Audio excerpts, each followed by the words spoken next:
छात्र आंदोलन के बीच सियासत हुई तेज। विपक्ष सरकार को घेरने में जुटा, लेकिन योगी और मोदी के बड़े फैसलों ने बदल दिया पूरा खेल। क्या अब उल्टा पड़ जाएगा विपक्ष का दांव? राहुल अखिलेश ने छात्रों के मुद्दे पर खोला मोर्चा। उधर मोदी सरकार लाई नया कानून और योगी ने संभाली कमान। क्या बदल गया पूरा चुनावी समीकरण? एक तरफ सड़क पर आंदोलन, दूसरी तरफ सरकार के ताबड़तोड़ फैसले। आखिर कौन बनाएगा जनता के बीच सबसे मजबूत भरोसा और किसके हाथ लगेगी मिशन 2027 की सबसे बड़ी बढ़त? राजनीति में सिर्फ मुद्दा उठाना ही काफी नहीं होता। असली लड़ाई इस बात की होती है कि जनता आखिर किसके साथ खड़ी होती है। इस समय उत्तर प्रदेश की राजनीति भी कुछ ऐसे ही मोड़ पर खड़ी दिखाई दे रही है। पेपर लीक को लेकर देश भर में छात्र आंदोलन जारी है। कांग्रेस और समाजवादी पार्टी लगातार इस मुद्दे को लेकर सरकार पर हमलावर है। राहुल गांधी, प्रियंका गांधी, अखिलेश यादव, डिंपल यादव समेत विपक्ष के कई बड़े चेहरे छात्रों के समर्थन में मैदान में उतर चुके हैं। लेकिन इसी बीच प्रधानमंत्री नरेंद्र मोदी ने छात्रों के नाम संदेश देकर सख्त कानून, फास्ट ट्रैक कोर्ट और दोषियों के खिलाफ कड़ी कार्रवाई का ऐलान किया। वहीं मुख्यमंत्री योगी आदित्यनाथ ने भी इसे युवाओं के भविष्य की सुरक्षा की दिशा में बड़ा कदम बताया। इसके बाद अब राजनीतिक गलियारों में चर्चा तेज हो गई कि क्या छात्र आंदोलन का चुनावी असर विपक्ष की उम्मीदों जैसा होगा या फिर सरकार ने समय रहते पूरा नैरेटिव बदल दिया है। अगर बीजेपी की रणनीति को समझें तो पहला बड़ा दांव सरकार की तेज प्रतिक्रिया माना जा रहा है। जैसे जैसे आंदोलन बढ़ा वैसे वैसे सरकार ने लगातार फैसले लेने शुरू कर दिए। प्रधानमंत्री ने नए कानून और फास्ट ट्रैक कोर्ट की घोषणा की, फिर कैबिनेट ने भी संशोधन विधेयक को मंजूरी दे दी।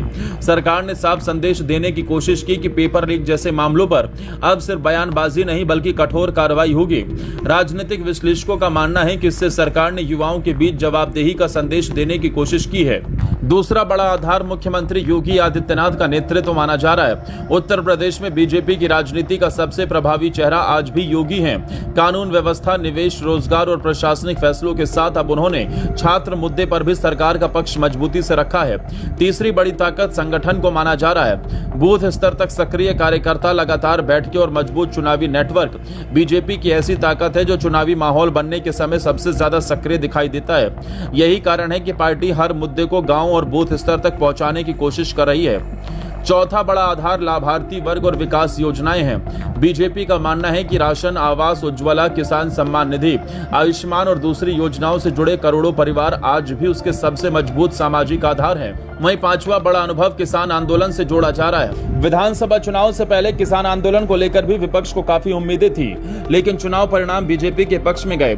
अब कुछ राजनीतिक जानकारों का मानना है कि छात्र आंदोलन के बीच भी सरकार उसी अनुभव के आधार पर त्वरित फैसले लेकर संभावित नुकसान को सीमित करने की कोशिश कर रही है। हालांकि इसका मतलब ये बिल्कुल नहीं कि विपक्ष की चुनौती खत्म हो गई है।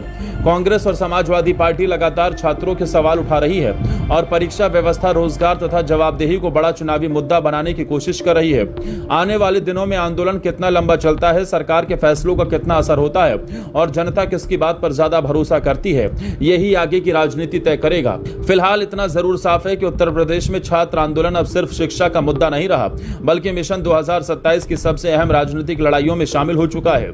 एक तरफ विपक्ष आंदोलन के जरिए माहौल बनाना चाहता है तो दूसरी तरफ बीजेपी कानून, संगठन, नेतृत्व, विकास और त्वरित फैसलों के सहारे जवाब देने की रणनीति पर आगे बढ़ रही है।